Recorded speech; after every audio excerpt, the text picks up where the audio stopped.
Hello and welcome back to On the Grid Podcast, Series 3, Episode 20, I think it is. I think we're on to number 20 now, which is crazy to think.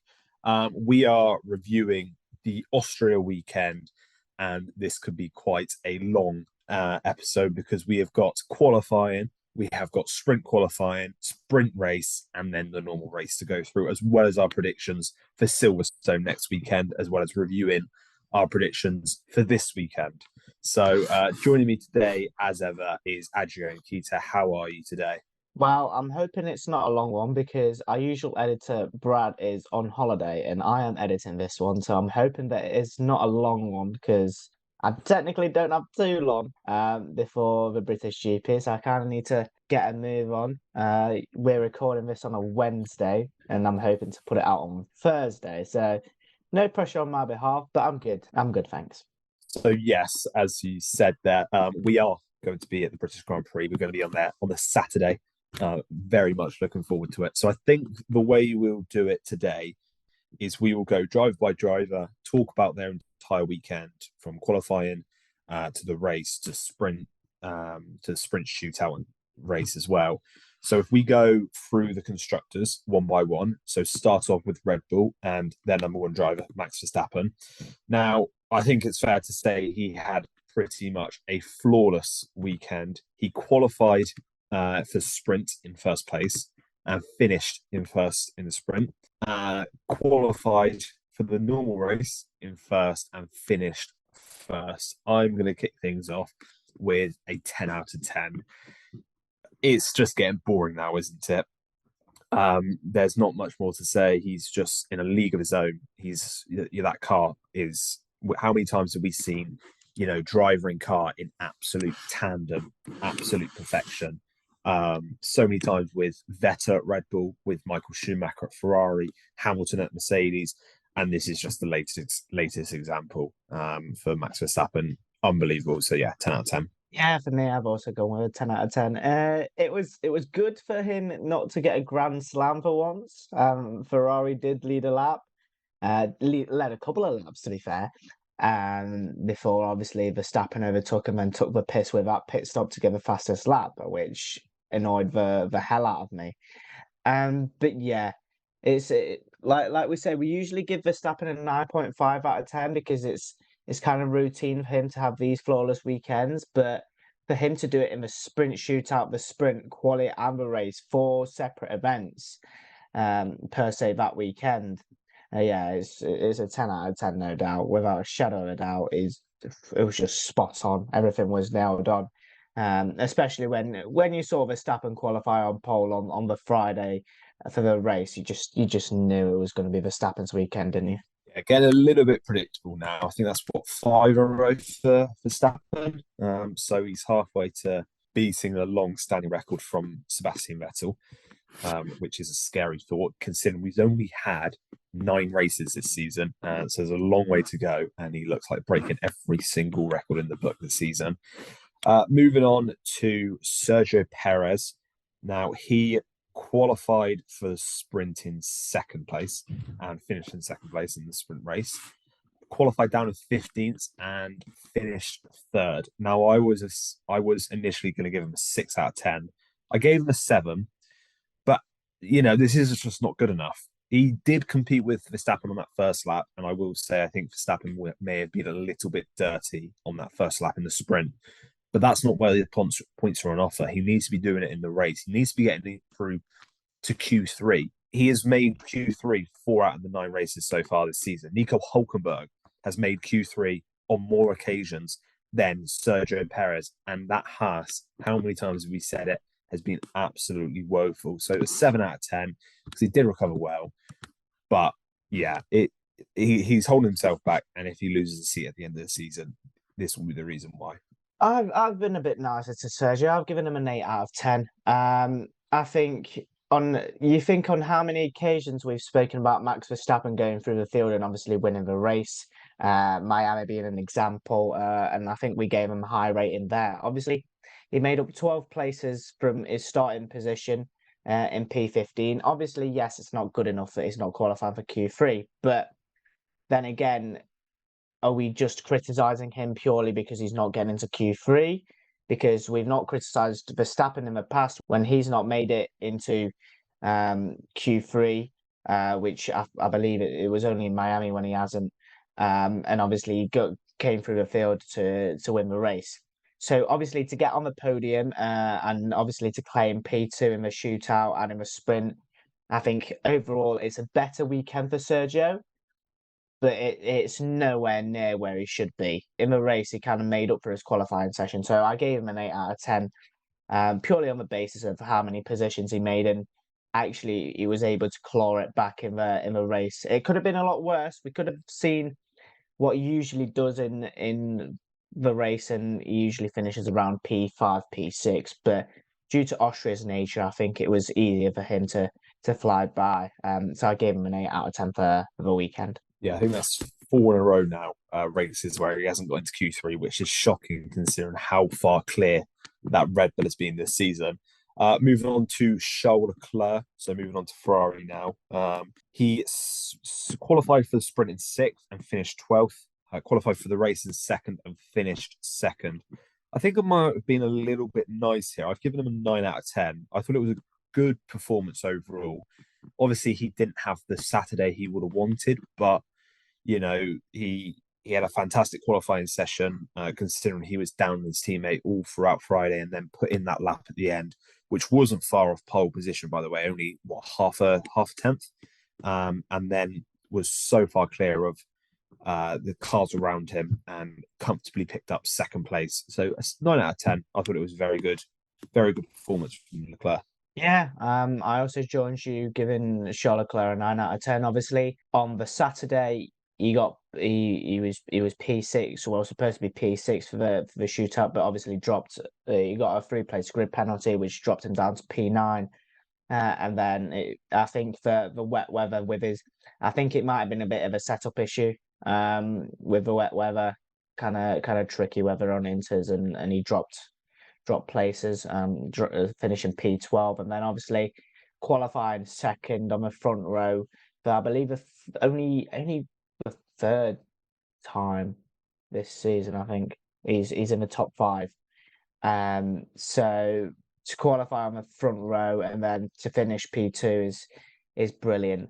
So I've given him a 9 out of 10. It's much needed confidence, and I think it shows that the upgrades that Ferrari bought in Austria worked for Charles Leclerc. I think he also got a favourable strategy call in his favour. So I think it kind of all worked out for Charles in the end in Austria, and he got a 2nd place finish. So I think he can't complain with that.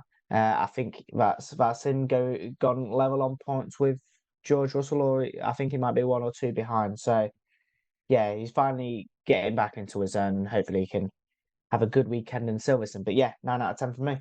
Moving on to his teammate, Carlos Sainz. He qualified for sprint in 5th and finished 3rd. Qualified for the race in 3rd and then got that late penalty. Was one of a host of drivers that got a penalty after the race, which knocked him down to 6th. I've given him an 8 out of 10. I thought he was really, really unlucky this weekend. He had a fantastic Saturday, kind of the inverse of Leclerc.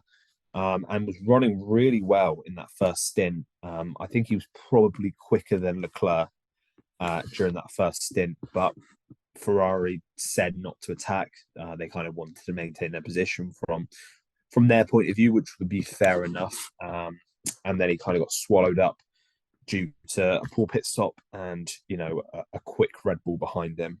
So yeah, I've given him an 8 out of 10. I thought it was a good, solid performance, and he's so many times this season he's been on the cusp. He's been on the cusp of a great performance. He just needs to have that little bit extra. I think he's the only driver in like the top 8 in the driver's standing, who hasn't got a podium this season. But he's there because he's been so consistent. He's just waiting for that little bit extra. And I thought like this weekend could have been that, but not to be in the end. Got a little bit unlucky, I think. Yeah, those penalties were unfortunate for Carlos. Obviously, like you mentioned, he had to stay stationary for 5 seconds during that pit stop, and some great defending on Sergio Perez in the latter stages. I gave him an 8.5 out of 10. I think his performance on the Saturday, throughout the whole weekend, apart from the Sunday where kind of penalties rained on everyone, was a pretty much very good and consistent weekend, which we usually get from Carlos. Obviously, to get that late 10-second time penalty was quite unfortunate, which saw him drop behind Norris and Alonso as he finished 6th. So I gave him an 8.5 out of 10. Like I say, a lot of consistent, lot of good performances throughout this weekend. Carlos, one of them. If it wasn't for that penalty, we could have been talking about another consistent P4 finish. Like I said, great defending on Sergio Perez, which kind of could have warranted a 9 out of 10 because what he was doing for 2-3 laps was fantastic. He was just getting on the nerves of Sergio Perez, not like Verstappen did on Leclerc when he got the DRS into turn 3. Yeah, Perez just clearly didn't get the memo that Verstappen did, and Sainz was able to defend him. So I gave him an 8.5 out of 10. Another good consistent performance from Carlos. Moving on to Mercedes now on Lewis Hamilton. He was qualified for the sprint down in 18th and finished in 10th, and then qualified for the race in 5th and finished 8th. Now, this was not a good weekend for Mercedes. I don't know what was going on with the car. I think it may have been a setup issue, but yeah, for both drivers, it was a weekend to forget. Didn't pick up enough points, and they were just miles off the pace. Lewis was struggling with the brakes in the race, and it showed for it. He got a little bit unlucky in sprint qualifying, where he had his last lap ruined by Verstappen, and then I think the one before that would have seen him go through in 6th, but it got deleted, which is so easy to do this weekend. The amount of times we saw lap times deleted at turn 10. So yeah, I gave him a 6 out of 10 because he's still done all right. He's still got good points. He's still got points. Was unlucky towards the end. I don't know how Russell actually finished the race in front of Hamilton, considering the races those two had. But to be honest, if it had panned out differently, I think Hamilton could have easily finished 4th or 5th, to be honest. I think, yeah. So I've given him a 6 out of 10, and maybe I've been a bit nice. Well, no, I don't think you're being a bit nice. I gave him a 6.5 out of 10. I think on the Sunday he was running well, and like I've already spoken, it was just raining 5-second time penalty. It was like the Oprah Winfrey meme of you get a penalty, everybody gets a penalty. So I think on the Saturday it was very, very unlucky. Obviously P18 start, climbing up 8 positions, which you can't deny, very good. I think he made up 5 places from the start. I think he was up running P13 after lap 1. So after kind of that point, it was just kind of steady, maintaining progress. And then on a Sunday, I mean, he was running well, close to obviously Orlando, etc. And it could have been a lot different. So yeah, I mean, if it wasn't for those penalties, like I said, with Carlos already, it could have been a completely different story. But I think Lewis Hamilton said it himself with the team radio that the car is undrivable, and I think that was kind of the relaying message, kind of what I'm getting throughout the whole weekend for Mercedes. The car was just simply not there, and it just wasn't their weekend. So I gave him a 6.5 out of 10 in the end. Okay, and on to his teammate George Russell. He qualified for the sprint in 15th and finished 8th. Qualified for the race in 11th and finished 7th. Now, I think this is probably one of his worst races at Mercedes. It's probably up there with his worst races at Mercedes. Completely off the pace. I think the only thing he's got to write home about is that performance in the sprint, and the tyre gamble to go from the inters to the softs. And he made up a couple of positions and was so unlucky not to get Ocon on the line for that extra point. But in the race, he just seemed to have no pace at all. He couldn't make his way up into the points positions with any real pace. And yeah, he struggled a lot. So I've given him as well a 6 out of 10 because Russell actually got more points over the weekend than Hamilton, which is a crazy thing to say. But yeah, no, I've given him a 6 out of 10 as well. Yeah, even though Russell got more points than Lewis Hamilton. I've given him a 6 out of 10. I think that obviously for Russell's consistency, purely on his consistency basis, him not qualifying for Q3 is not good enough. It's just not typical George Russell to be to not qualify for Q3. So purely on that basis, and then not getting into Q3 and then somehow finishing ahead of Lewis Hamilton, which again is unfortunate because of their penalties, he realistically would have got what, P8 if it wasn't for Hamilton's penalty. So you've got it right there. If Hamilton did get that penalty, Russell would not have benefited on the points that he gained due to Hamilton's penalty. So for me, one of the worst performances from George Russell, and I'm saying that with a pinch of salt because, like I say, he's got points for the team, but it just wasn't as quick as he usually is.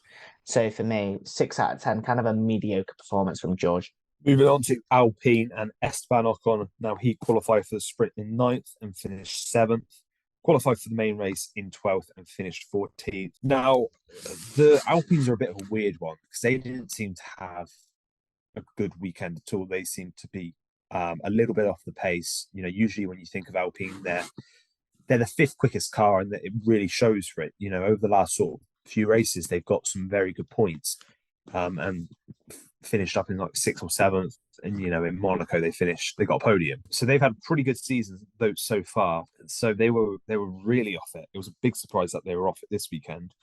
Ocon had a very good sprint race, got a couple of points in 7th, made the Inters last, and just about held off Russell. But in the race, it was a different story. He beat his own record and got 30 seconds worth of penalties, which is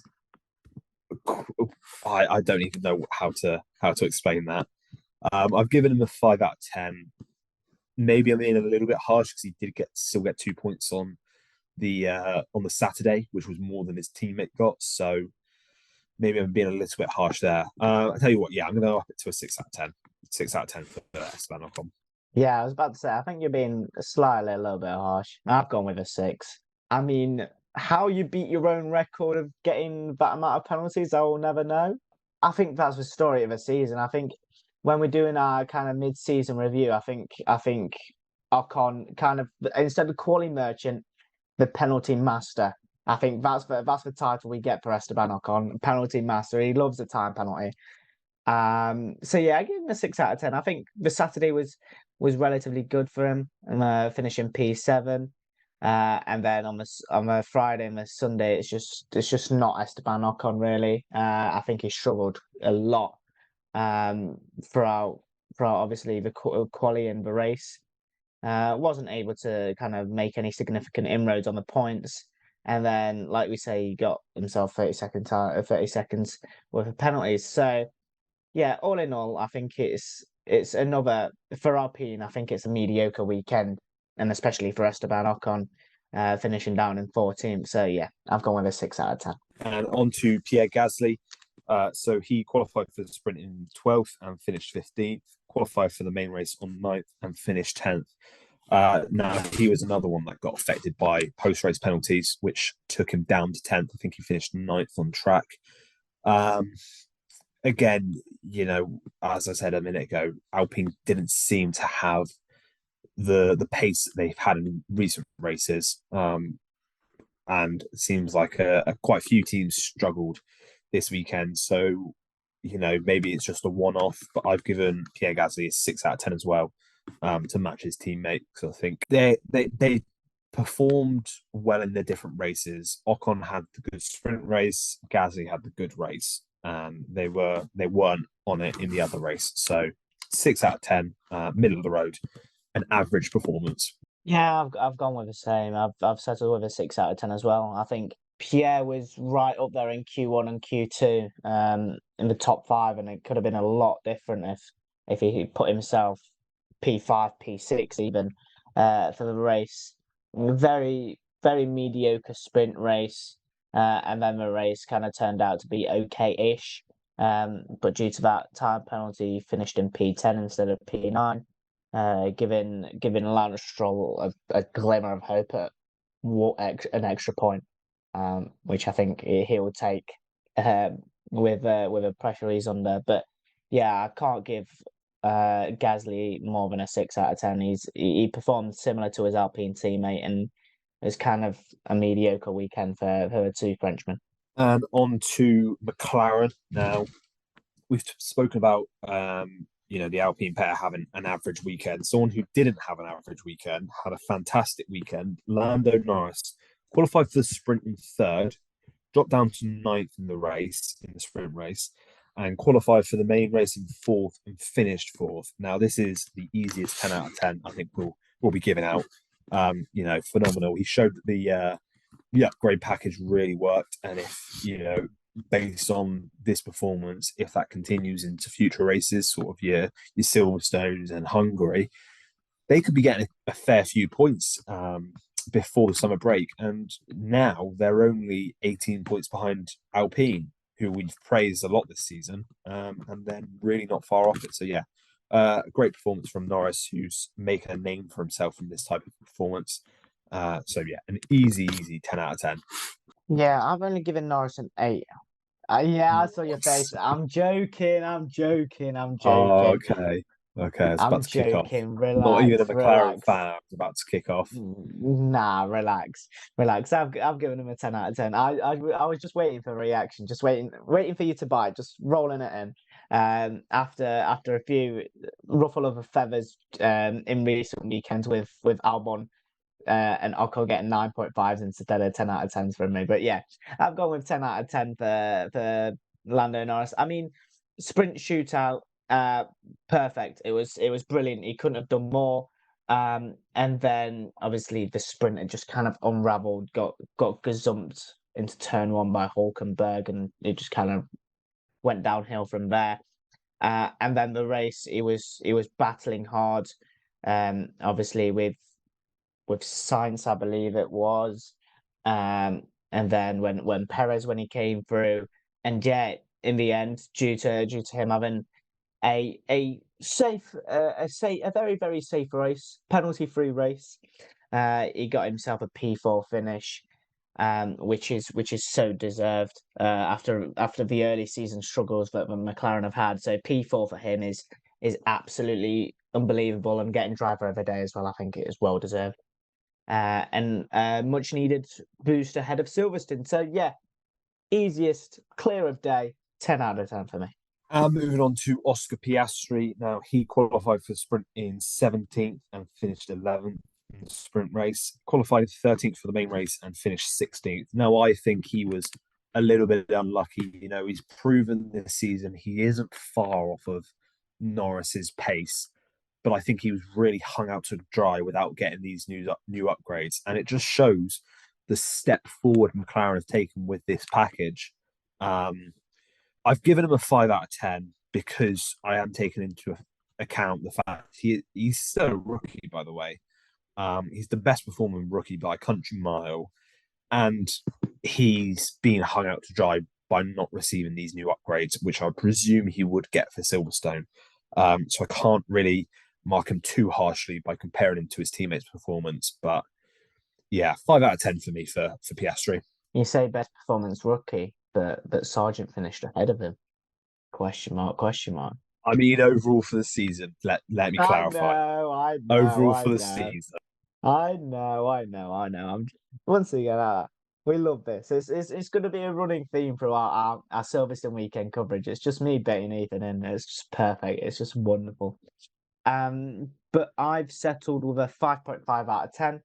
I think his Saturday performance was very good. Obviously, making 6 positions from a P17 start, and then his race just kind of went southward after starting P13, finished P17. I mean, it was hard for him not receiving the upgrades, of course, and he obviously maximized what he had in that car, which is still probably very much a boat.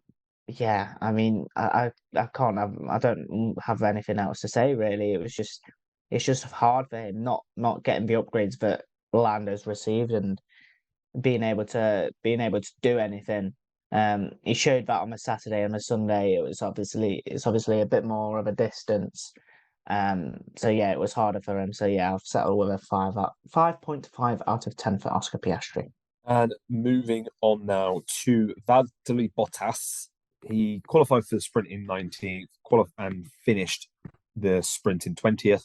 Qualified for the race in 14th and finished 15th. Now, I've given him a 4 out of 10. Maybe I'm being a little bit nice here, actually, given the fact how poor he was. But he did pick up damage on lap 1 with Sonoda, who decided to kamikaze down the outside of turn 3 and 4, actually. So, yeah, maybe take that into account a little bit because it did sort of ruin his race because of that front end plate damage. So, yeah, 4 out of 10 for Bottas. And after a promising weekend in Canada, it seems he is really taking his foot off the gas. And maybe it's a finish thing. You're winding down your career, you leave the top team, move to Alfa Romeo, and you really take your foot off the gas like we've seen before with Kimi Räikkönen. But yeah, 4 out of 10 for Bottas. Yeah, exactly the same. Couldn't agree more. I think his sprint shootout and sprint was absolutely awful. How are you qualifying 19th and finishing in 20th? I'm sorry, but something clearly wasn't right. And then on the Sunday, finishing down in the bottom end again. I just don't know what's up with Valtteri. Promising weekend in Canada, just gone backwards again. Doesn't seem to learn our Valtteri, does he? Or should I say, doesn't want to learn?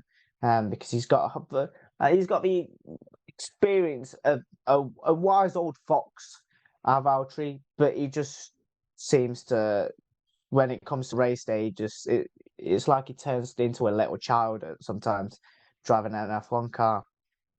I don't know. Maybe for him, like it was for Kimi Räikkönen, it's becoming a hobby more than a profession. So yeah, 4 out of 10 for me. Not a good weekend at all for Valtteri Bottas. And on to Guan Yu Zhou, qualified for the sprint in 19th or 16th. Sorry, he finished the race in 19th. Qualified for the race on Sunday in 17th and finished 12th. Now, I'm going to give Guan Yu Zhou a bonus point here because, fun fact, he was the only driver to not get a warning for track limits. Throughout the entire 71 laps on the race on Sunday, he didn't pick up a warning for track limits, not even a penalty, just a one warning. So I've given him a 6 out of 10. A 12th place finish, starting from 17th, is a solid result. Not too far off points, but never looking like he was going to challenge for points. So yeah, sort of almost the best of the rest type of thing for those midfield cars. So a 6 out of 10 for me. Yeah, you may have given him an extra point, but I'm simply not having it. 5 out of 10. Very mediocre performance for Guan Yu Zhou. I mean, is it just a Alfa Romeo theme when it comes to the sprint that they both do awful? Obviously occupying 19th and 20th on the sprint, which I mean is very poor. And then in the race, he made steady progress. Obviously, from 17th finishing 12th is good. Points were never on the card for me, but I mean, like I say, it's a mediocre weekend for Guan Yu Zhou. So yeah, I've settled with 5 out of 10. Very average. And on to Aston Martin now. So Fernando Alonso qualified for the sprint in 7th and finished 5th, and qualified for the main race in 7th and finished 5th. Quite a quiet weekend for Alonso. I did have him a little bit low with his grade, but he's actually ended up with 2 5th-place finishes, which it's not bad, all things considered, when you thought where they were at the start of the season. I've given him a 6 out of 10 because I thought for Fernando Alonso, it was extremely quiet. Maybe I'm being a little bit harsh, but he did get very fortunate with the Sainz penalty, which boosted him up in position. And then he couldn't catch Norris in the McLaren even, which you would have thought, despite them having that upgrade. He was only sort of 5 seconds behind Norris following like that the second pit stop, or the first or the second pit stop, when he was directly behind Norris. And over the course of the rest of the race, he just couldn't do anything. He couldn't make any inroads into getting higher up. So if he had got fourth, maybe it would be a little bit nicer, but he kind of lucked his way into a fifth place finish in the race. So yeah, 6 out of 10 for me for Fernando. I'm not having that. I'm sorry. I'm simply not having it. I've given him an 8 out of 10. It's two fifth place finishes. Yeah, for me, yeah. Yes, for me, absolutely. If we're giving the likes of Carlos Sainz an 8.5, yes, Carlos finished third and sixth. I think for Fernando Alonso, yes, it's not a wowzer weekend. He kind of went under the radar, but still, 2 fifth place finishes is good, no, for Aston Martin. It's very good points for them. If we were talking Fernando down in like 9th or 10th, I think it would have been a completely different story. But I think it's just a quiet. He just got about his job. Yes, he got fortunate because of a penalty to Sainz. But yeah, he just went about his business, got the job done, and finished fifth on 2 occasions. So I've given him an 8 out of 10. It's a good weekend. It's steady progress, continuing on what he has built so far this season. Yes, it's not a podium, but it's momentum. It keeps it going. It keeps the consistency tumbling ahead of Silverstone. And on to Lance Stroll. He qualified for the sprint in 8th, finished the sprint race in 4th, qualified for the main race on Sunday in 6th, and finished 9th. I've given him a 6 out of 10 as well. I thought it wasn't. He had a good sprint race, but then he was woeful in the race yet again. I think he was down in 15th at one point, following by about lap 20. Recovered for on track for 10th place, and then got inherited 9th place because of Gasly's penalty. But again, we will know the reason why Aston Martin don't finish second in the constructors. If that does end up happening, they're 3 points behind Mercedes. Ferrari have taken a big step forward, but if they don't finish second, if they finish down in 4th in the constructors, which could easily happen, we will know the reason why, and it's Lance Stroll. So 6 out of 10 for me. I've put him down one less rating than Fernando. I've given him a 7. Yet again, I think his Saturday was very good. The race, I mean, I think he was the only driver to do the 3-stop strategy. So I think given how he managed to pull that off and finish P9 still with Gasly's penalty, I think is good. Is good enough for a 7 out of 10. Like you say, if Aston Martin don't finish in second or even third, we know why. It's good old Mr. Lance Stroll letting the team down. But I think it was a good weekend for Lance. I think points is what he needs. A Q3 obviously is also very good for him. He should be getting Q3 no matter what. But for him, he just needs to build that consistency, like the likes of Carlos Sainz and Fernando Alonso have during the last couple of months. So yeah, I think he doesn't warrant a higher rating than Fernando, but a 7 out of 10 is moving on now to next up, Nico Hulkenberg. Now he qualified for the sprint in 4th, finished the sprint in 6th, qualified for the main race on Sunday in 8th, and did not finish. Now I've given Hulkenberg a 9 out of 10. And the only thing holding me back from a 10 out of 10 is the fact that he didn't finish. If he'd even finished 10th in the race, then it would have been a 10 out of 10 for me. The mechanical failure isn't his fault. He can't be marked down for that, I don't think. 3 very valuable points for Haas, because there's not a lot of points between the bottom 4 in the standings. So 3 points is very valuable. And I would say his best weekend since returning to Formula One. I've settled with a 0.5 less of a rating than you. I've gone with an 8.5 out of 10. Once again, I just have to agree with what you've said. Fantastic Saturday. Friday, also brilliant getting into Q3.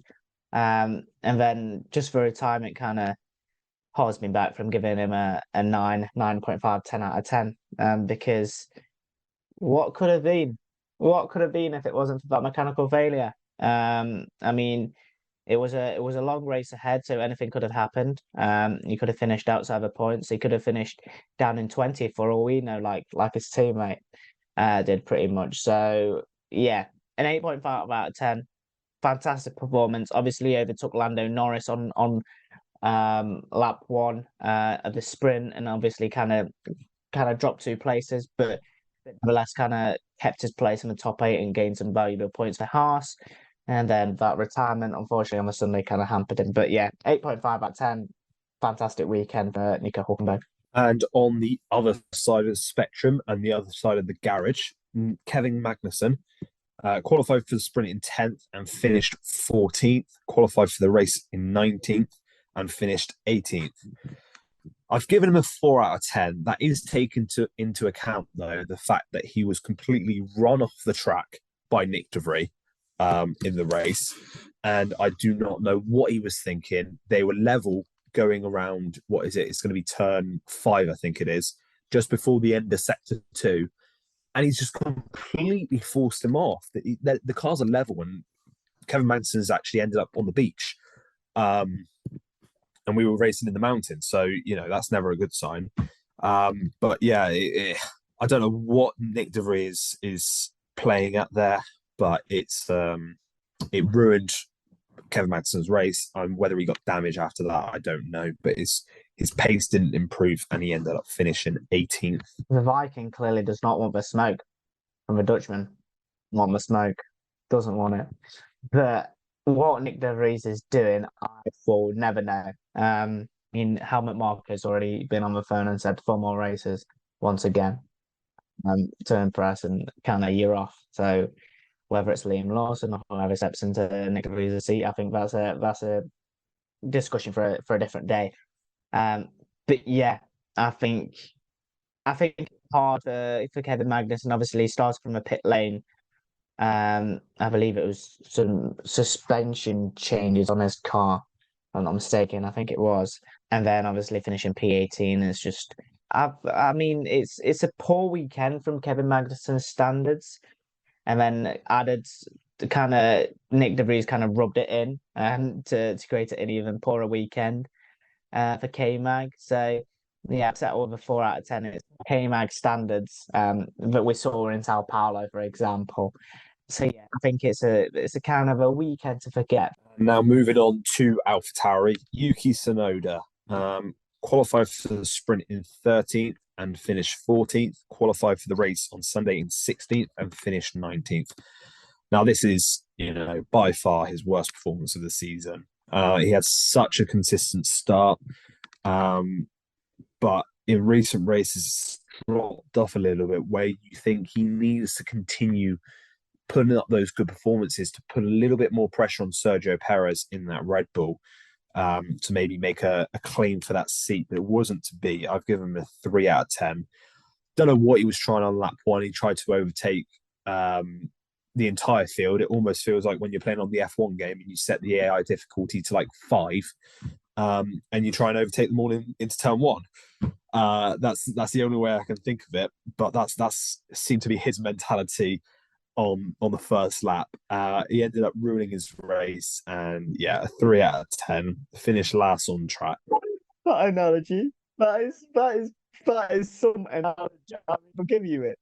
But yeah, it's just like I'll give you a different analogy. It's like turning sliders on FIFA. Just you turning 99 sprint speed on yourself, and you're thinking you're invincible, and turning the opposition to 1 sprint speed, for example, and he just thought, oh, you know what, bun it.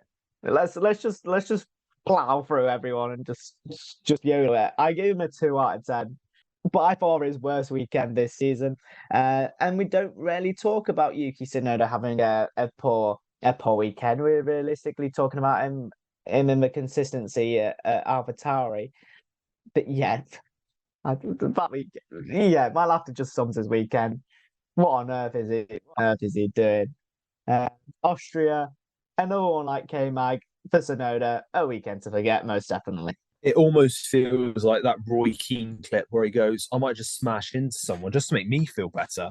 And yeah, that man was Valtteri Bottas, whose race it did ruin.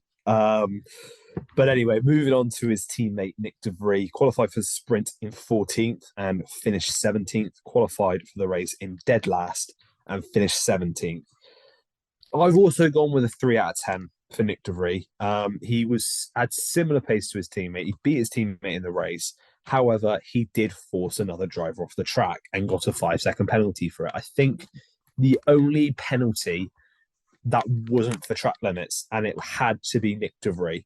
Like you said, Helmut Marko says he's got, a few races left. Realistically, he's got 3 races now to save his seat, because that's how many races we have until the summer break. But yeah, it's not looking good for Nick De Vries, and at this rate, he will not be in Formula One come the end of August when they're racing in the Netherlands after the summer break. I'm sure he will be replaced pretty quickly following the summer break. If we're continuing our meme theme for these drivers, the meme of "it's not looking good, bruv." But I think that sums up Nick De Vries at the moment. It's not looking good, bruv. It really isn't. I gave him a 4 out of 10. I think it was better than Tsunoda in a sense, but still awful. I think it's probably one of the better weekends for him, even though he forced another driver off a track. And I think he's got himself quite a rivalry with Kevin Magnussen for the next couple of races until he gets swapped by Liam Lawson or Daniel Ricciardo at AlphaTauri. But yeah, I'm just going to end it with 4 out of 10. Nick De Vries, it's not looking good, bro. Yeah, I don't think it is looking good for Nick De Vries. Moving on to our last team, Williams, Alex Albon. He qualified for the sprint in 11th, ended up finishing 13th, qualified for the main race in 10th, and finished 11th. Now, this kind of feels like a typical Albon performance where it's very, very solid, but he's just on the cusp of getting some good points for the team, and he just falls slightly short, unfortunately for him. Finished 11th. With all the penalties going on, he could have easily ended up getting into the points. But he did actually give a very interesting interview where he said that, he was told about his... he exceeded track limits on like lap 8, then was told about it in lap 20, so took it a bit easier.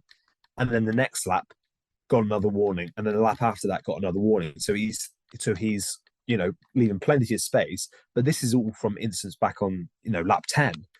It just goes to show how off it the FIA were this weekend and how slow they were, which meant that Alex Albon got the penalty that he did, which, would he have finished in the points? Possibly. Would have been difficult, but he was just on the cusp of that. So I have given him a 6 out of 10. A 6? A 6? Being a little harsh. I'll up it to a 7. A 7? Can't go any higher than a 7. He's finished 11th. I mean, in a Williams, they brought upgrades. They brought upgrades to Canada, didn't they? Yeah. You can't go any higher than a 7th when he's not. I've given him an 8. He's not got any points. I've given him an 8. Okay, hear me out here. He got himself a penalty as well, which kind of didn't help. And it could have, I think it could have actually been P10 if it wasn't for his penalty. I'm not quite sure. I'm not 100% sure. I'm not 100% sure. Don't give me a face. Don't give me a face on. I'm not quite sure. I've given him an 8 purely on the basis of it's another consistent Albon performance in a Williams. You're expecting him to do that. And I think it's similar to Alonso's performance, where I also gave him an 8 out of 10. I think he got about his business quietly and a bit under the radar and could have got himself points if it wasn't for his penalty and obviously drivers ahead of him being penalty free, like Lance Stroll. Pierre Gasly, of course, got himself a penalty also. So could have been anywhere between that if it was for a more cleaner and a bit of consistent performance from the FIA. I'll give him an 8. I think it's a good performance for Albon. Maybe I'm being too too nice here. I might drop it down to a 7.5 or a 7, just to level my head. But I think it was a good performance from Albon. I generally do. I feel it was a good, consistent performance, and that's why I gave him an 8. Yeah, I think we might have different definitions of what like an 8 out of 10 is. I think we're going to have to agree to disagree, but I can't give him more than a 7 when he's not got any points, for me personally. But on to his teammate Logan Sargent, qualified for the sprint in 20th and finished 18th. Qualified for the race in 18th, he finished 13th on the race. Now I thought this was, his best performance since Bahrain. Statistically as well as actually performance-wise. He kept his nose clean where a lot of drivers around him were getting penalties. He benefited a lot from that, and I think he was even running in the points at one stage. So I thought it was a good performance from Logan Sargent. I've given him a 7 as well, because he's only a couple of places behind his teammate, and it's the improvement you need to see. He needs to carry his form into the summer break now, have 3 solid, clean races where maybe he's only finishing sort of 13th, 14th, but he's closer to his teammate. And I think that'll be the big thing for him. So a 7 out of 10 for me. But yeah, like you say, I've also settled with a 7 out of 10. Best performance since Bahrain. And I don't think I can add more from what you've said. Very, very good race. Obviously, sprint shootout and sprint wasn't ideal, but where the races where most eyes are on him, he performed well. He was running in the points. Obviously had to go had to pit, and obviously dropped a few places. And he did pick up a time penalty. If you saw, he did pick up a time penalty. He got himself 10 seconds at the end where the FIA concluded all the time penalties. You might have missed that one, I don't know, or I might be making something up, I don't know. But yeah, from what I saw, he got himself a 10-second time penalty as well. But apart from that, it's a much improved and much needed performance from him. And yeah, heading into Silverstone, heading into the big one, as I like to call it, because we're going there. The major Silverstone British Grand Prix. I think he just needs to steady the ship, get a P13, P14, P15 finish, and then do the same in Hungary and Belgium, and then settle with that, and then continue just to improve in the second half of the season. But yeah, I've settled with a 7 out of 10 for Logan Sargent. And that concludes our ratings for the Austrian Grand Prix. Moving on to our predictions. So, Adrian, why don't you kick off with your 2-star predictions? For my Austria predictions, I got 3 DNFs. There's only 1. And then I said red flag more than, I think it was 3 times in the weekend, and I only counted 1, if I'm not mistaken. Yeah, I think it was in qualifying. It was Valtteri Bottas. So yeah, poor from me on that one. Yeah, I didn't do much better. I said Verstappen to win by 20 plus seconds, which he should have. He should have won by over 20 seconds, but he decided to pit. So infuriating. Missed out on a point on that one, and then Alex Albon to get points, and he finished 11th. So I'm really on the cusp of points there, but just not quite. So that's very frustrating for me. But again, no points. Moving on to, if we kick things off with our sprint qualifying and sprint race predictions. So I'll go first. So I got the top 2 right for sprint qualifying. I said Verstappen and Perez, front row lockout. I had Alonso 3rd, Leclerc 4th, Russell 5th, when it was actually Norris, Hulkenberg, and Sainz in the top 5. And then for the sprint race, I went for Alonso to win, which just didn't happen. Verstappen, then Perez 2nd and 3rd, and then Russell and Leclerc 4th and 5th, when in actual fact the top 5 was Verstappen, Perez, Sainz, Stroll, Alonso. So I got a number of the drivers right, just in the wrong order. And how about your top 5? So for the sprint quali, obviously the natural instinct went Verstappen pole, and he did. And then I had Leclerc, Alonso, Sainz, Perez. So yeah, poor. And then I thought, you know what? I'll spice it up a bit. Let's see if Ferrari win in a sprint, which didn't happen. We weren't in there. Leclerc didn't win, did he? He finished 12th. Verstappen to come 2nd, which he didn't. He won and dominated. Alonso 3rd, Sainz 4th, Hamilton 5th. So yeah, relatively poor. And moving on to the actual race. So for qualifying, I had Verstappen pole, an easy point for me. I had Alonso second, Leclerc third, Hamilton fourth, and Sainz fifth. When in actual fact, it was after Verstappen, it was Leclerc, Sainz, Norris, Hamilton. So I got four of the drivers in the top five correct, just in the wrong order. So very, very infuriating, that one. And how was your qualifying predictions? Qualifying for me, it was only Verstappen that got the point for me. I put Alonso, Leclerc, Hamilton, Perez. So yeah, just Verstappen got me the point as per usual. No one else kind of impressed me and got me any points, which is quite poor. Yeah, that was the exact same for my race. I had Verstappen to win. I had Alonso second, Hamilton third, Perez fourth, and Leclerc fifth. When in actual fact, it was Leclerc, Perez, Norris, Alonso. So yet again, I got four of the drivers correct for the top five, just in the wrong order. I only got one in the correct order. So a measly 4 points for me this week. How was your race predictions? I also join you on 4 points. I got Verstappen and Leclerc 1 and 2, Alonso third, Perez fourth, and Sainz fifth. So I'll gladly take Verstappen or Leclerc all the way to the bank. And I'll join you on 4 out of 20. Bloody flipping heck. Yeah, it is poor.